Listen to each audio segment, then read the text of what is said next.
tritum est dicere honori mihi esse aliquem tradere audientibus. Hodie tamen vesperi verum dico, honori mihi est, vobis tradere non collegam tantum, sed amicum veteren, iam viginti annos. David White, sive Albinum. Albinus est professor apud universitatem Baylorensem, vacone in Texia, est peritus, dicam peritissimus est in studiis columellae, est particeps in multis seminariis latine loquendi, imo ipse condidit commenticulum in Texia ad quod ille omnes vos imitare vult, et est peritus arte loquendi ut vos mox audietis. Hodie de Romulo Romae conditore apud fontes antiquos nobis loquetur. Sine mora vobis vado altum.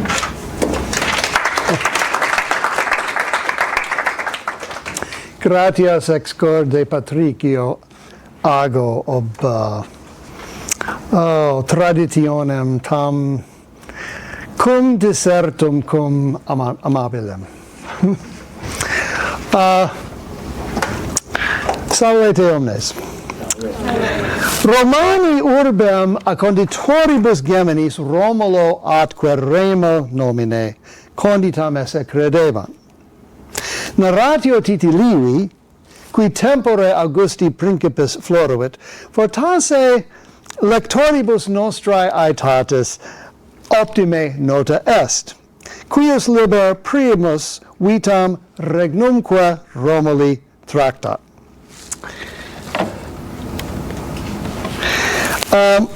Avus geminorum numitor, ut narrat Livius, rex urbis albae longae, a fratre maligno Amulio e regno expulsus est. Ream Silviam, filiam numitoris, Amulius Vestalem, id est sacerdotem Vestae, fieri coegit, ne filium umquam parabet qui avum vindicaret. Romulus remusque ut fertur, a Marte sati sunt, quos rea Silvia Vestalis peperet. Livius ut apparet, fabulis antiquis de natu geminorum omnino credere non vult, sed hanc versionem quoque lectori praebit.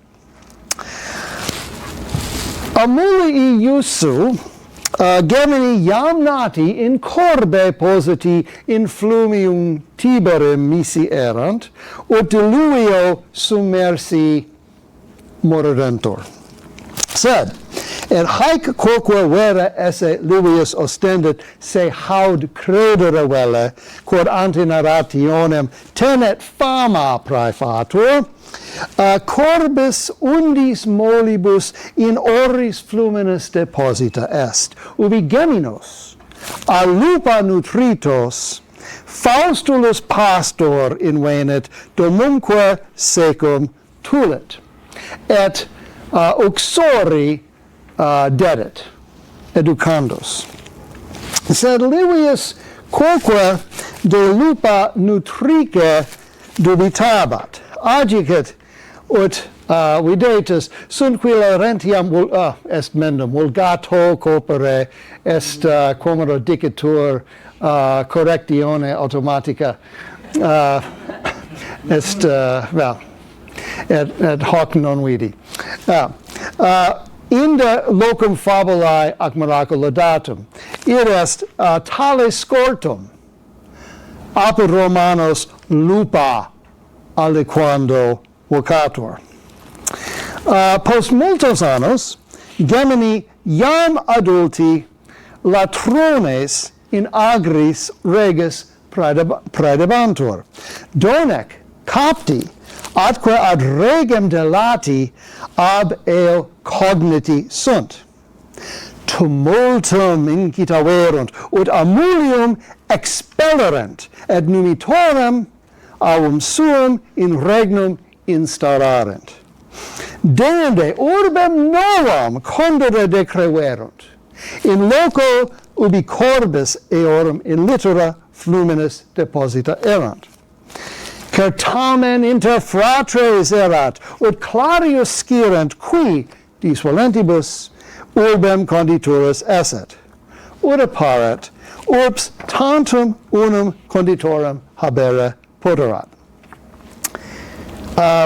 Ex urbs in civitate Ohio, proper locum unde ortus sum, quae a fratribus geminis condita est, sed ut apparet tanta concordia inter hos fratres regnabat, ut urbs geminorum appellata est. Anglicae Twinsburg. Sed Romulus remusque certari malebant. Ut Livius narrat, Reno fratre auspiciis victo et deinde necato, Romulus urbem novam condidit et nomen suum imposuit. Dubitabatur quomodo Remus necaretur, ut solet Livius varias narrationes praebat. In altercatione, in turba, sed haec est fabula nobis notissima de muris transiliendis. Remus muros in ludibrio fratris transiliit, et deinde Romulum eum necavit, quod hostis urbem intrat super muros, amicus per portam. So Remus indicavit se Romuli esse inimicum hostem. Et videte iterum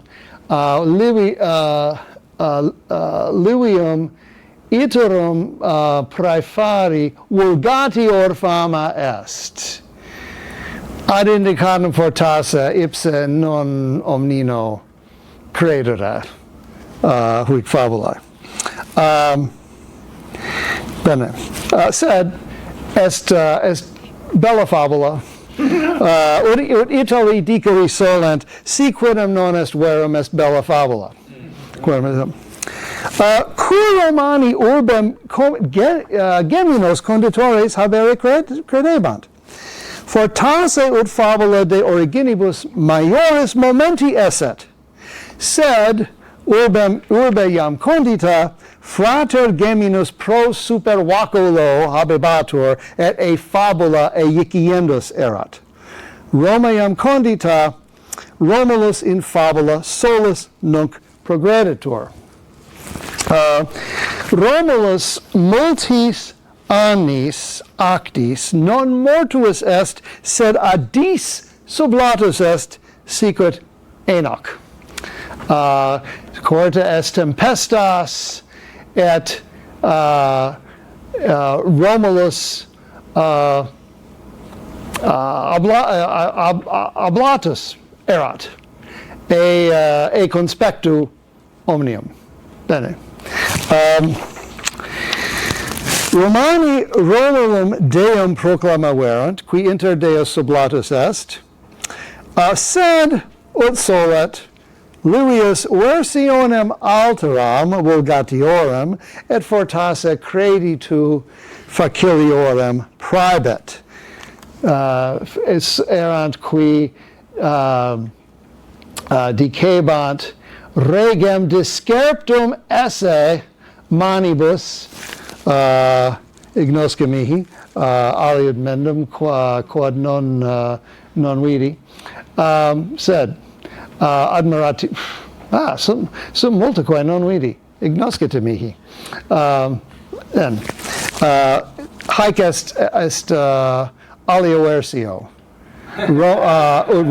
Romulum acivibus, a senatoribus, discerptum esse, ob invidiam. Hac tenus Livius. Prioribus operibus amissis, quae res gestas priscas Romanos tractabant, opus Livii nobis maximi momenti est, et versio eius praevalet. Sed quid scriptores alii de Romulo rebusque priscis Romanis scripserunt. Quintus Ennius, qui priore parte saeculi secundi ante Christum natum floruit, afere eandem fabulum in carmina annalibus, quod carmen tantum heu in fragmentis super est, referred. Secundum Ennium, urbs a remo condita, appellata esset remora.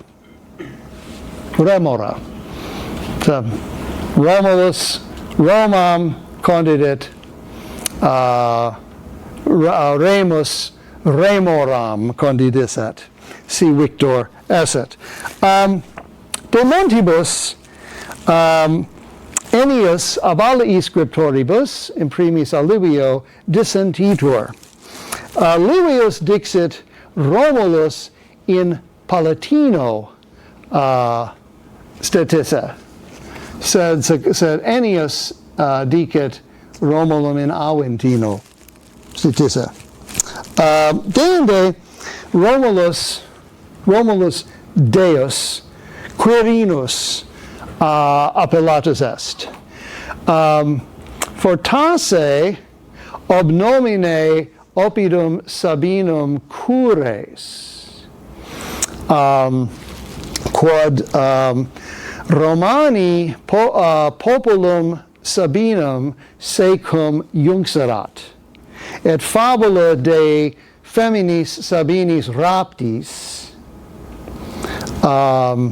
narrat de hac conjunctione, et obeandem causam cives Romani quirites appellabantur, et Deus Romulus erat Quirinus. Ovidius in fastis de Quirinalibus, qui die decimo septimo mensis Februari celebrabantur scripsit, et dicit iterum, Quirinus erat Romulus Deus factit, et quirites ob nomen oppidum Sabinum cures. Dixi. Virgilius quoque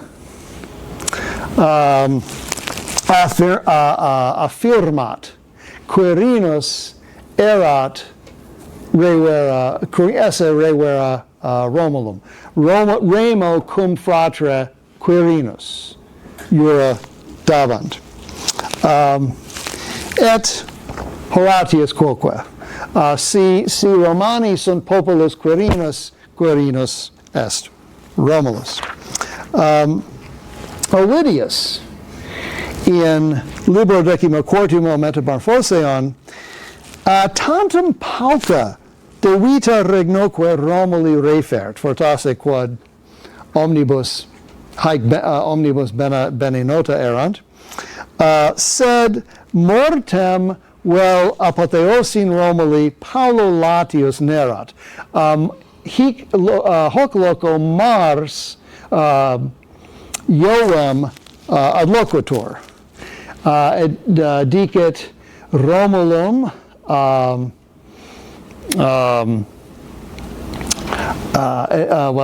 dicit se Romulum ablaturum esse in Cairo et deinde corpus mortale per aures de lapsum est et haec est de apotheosi Romuli et de nomine novo Quirino. Sicut prius visi. Romulus est Iliades, quod Ilia est aliud nomen pro rea Silvia. Iliades non est Carmen Homeri, est Romulus, quod est filius Iliae, quae erat rea Silvia.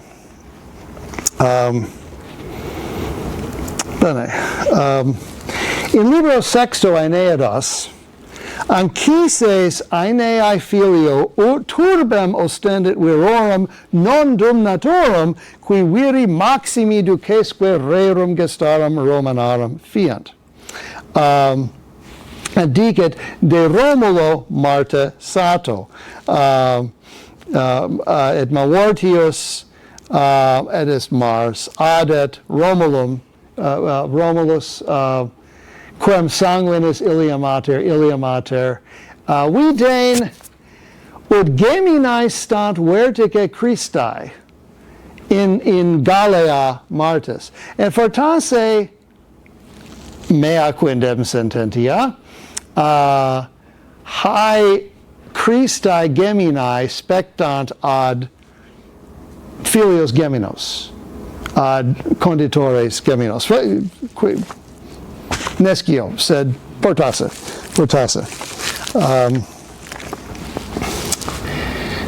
Cicero quoque de Romulo conditore urbis scripsit, et de Romulo qui nomen suum urbi imposuit, sed hoc loco Romulum vituperat ob fratris necem. Cum visum eum esset utilius solum quamcum altro regnare fratrum inter emet. Omissit hic et pietatem et humanitatem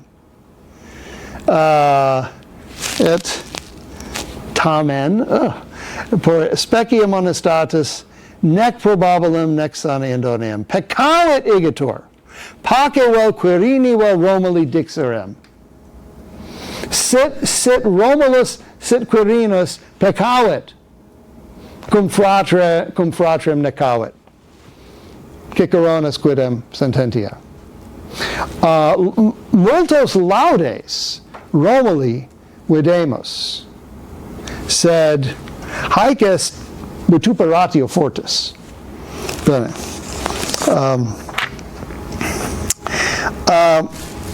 De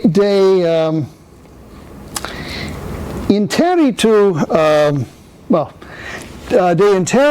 Romulus, Seneca minor in epistola quadam mentionem facit de solis defectione. Livius tantum de tempestate scribit, ut vidimus, non de defectione solus. Sed Florus, posterior parte saeculi primi post Christum natum floruit, epitomen historiae Romanae scripsit. Livio atque multis aliis fontibus usus est.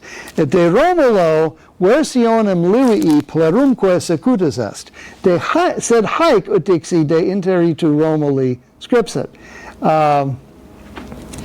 Discerptum aliqui a senatu putant. Livius hoc dixerat.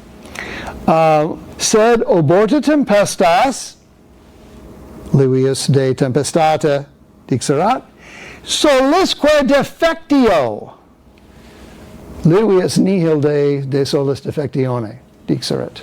Seneca sic scripsit, said, nihil de solis defectione apud Livium legimus. Bene. Hoc said, hoc apud florum legimus. Origo gentis Romanae est brevissima epitome historiae Romanae a saeculo quarto fortasse post Christum natum a Saturno usque ad Romulum.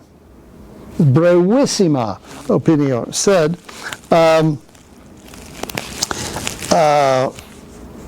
multas versiones sequitur, sed haec de argurio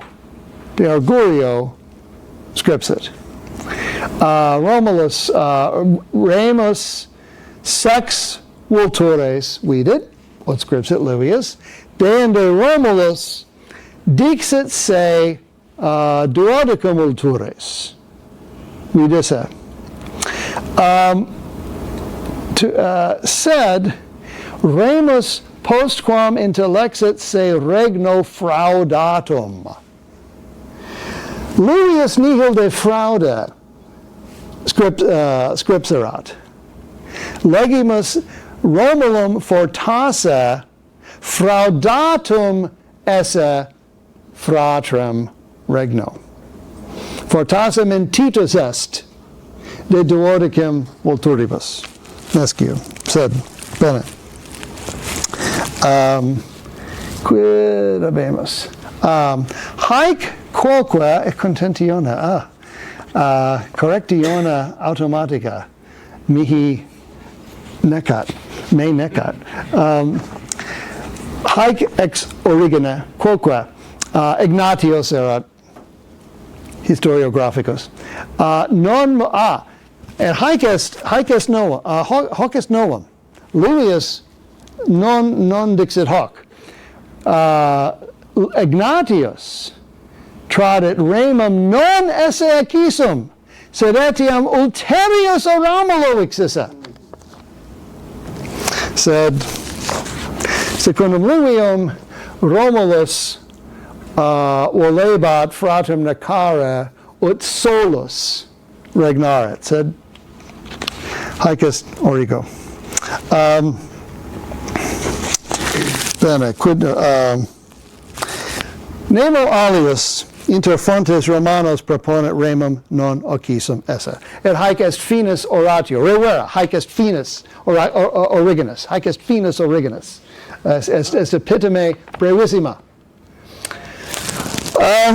Graeci quoque auctores res gestas Romanas tractaverunt. Dionysius Halicarnassius, qui tempora Augusti principis floruit,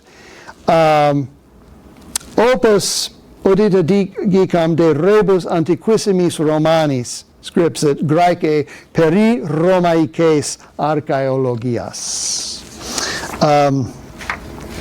De origine patraeque geminorum fontes notat, qui dicunt Romulo Romumque filios Aeneae esse. Vel filios filiae Aeneae, vel incertos patres. Dicit ex palaion logon. Livius quoque fabulis antiquissimis usus est.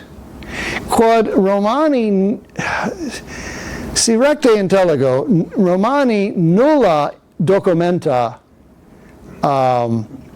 vetustissima habebant. Et tota historia prisca Romana constat e fabulis. E sunt fabulis sequent fabula nostra de Georgio Washington et Arbora Carisiorum. Quod mores suadent. Mores suadent. So, ex palaion logon. Et ut vides, si Graece Graece legatus alii dicunt Romulum erat filium esse filium aeneu et alii. Well, incerti patris.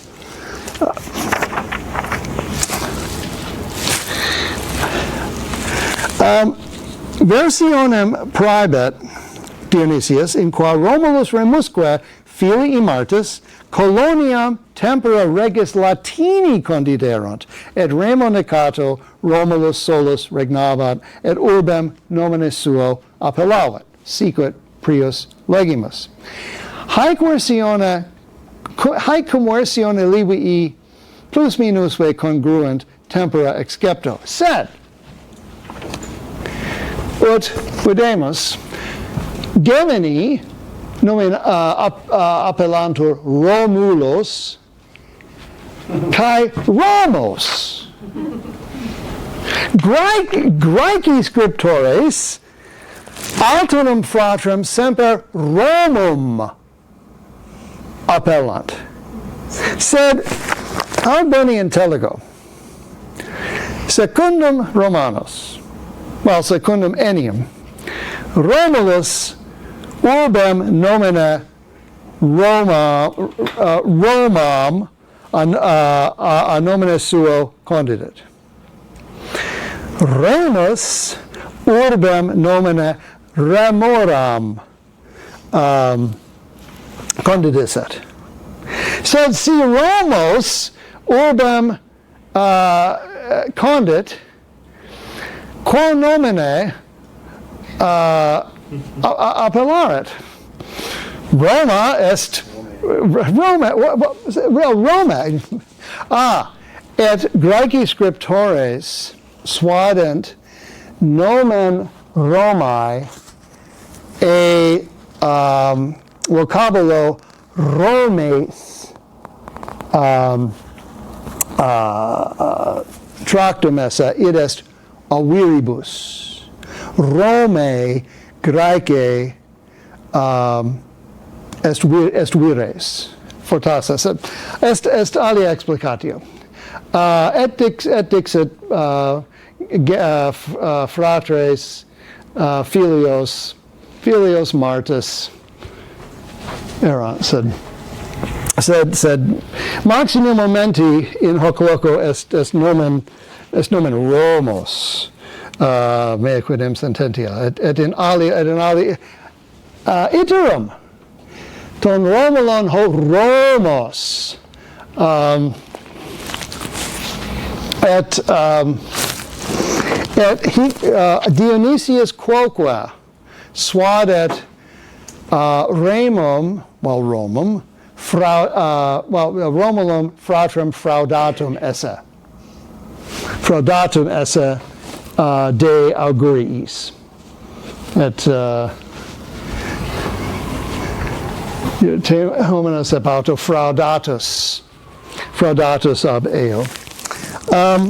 De Romuli interitu fere eandem fabulum ac Livius praebit.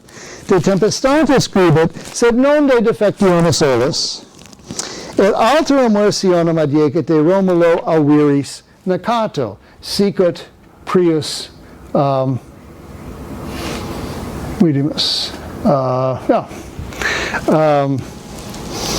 Erat scotos, Graece tenebrae, et se non erat defectio solus, et ali homines Romulum interfecurant. Alio loco mentionem facet de defectione solus. Sed non dicit se revera credere. Fortasse Paulo progrediamur usque ad Plutarchum. Plutarchum dixit de homines, well, secundum Plutarchum, homines, inter homines non constat de origine nominis urbis. Homologaetae, homines non conveniunt, non constat inter eos. Plutarchus, Latius, Plinius, de vita Romuli scripsit. Latius quam Livius said et Livius et Plutarchus multos scriptores legere poterant, qui ad hoc nunc non tradita sunt. Intelligo, gratias tibiago. Well, progrediamur ad numos, paucis verbis. Lupa cum geminis in non nullis numis Romanis redentur. Hic est numus temporis rei publicae, hic est alius, poteritus videre lupam cum geminis, et hic e tempora Constantini. Haec lupa omnibus bene nota est, in Museo Capitolino. Sed, ut fortasse omnes scimus, gemini serius additi sunt, ab artifice tempora artium renatarum fortasse Bernini, et lupa putabatur antiquissima esse, sed legi homines esse qui suadent lupam e medio illo aevo ortam esse. Ren. Quid est? Fontes antiqui non omnes eadem de Romulo narrant, sed ex eis imaginem eius clarius videre possimus, quem Romani credebant maximi momenti fuisse in principiis civitatis suae. Dixi, gratias plurimas ago ob auris erectas et patientiam. Et nunc cenabimus. Gratias vobis ago.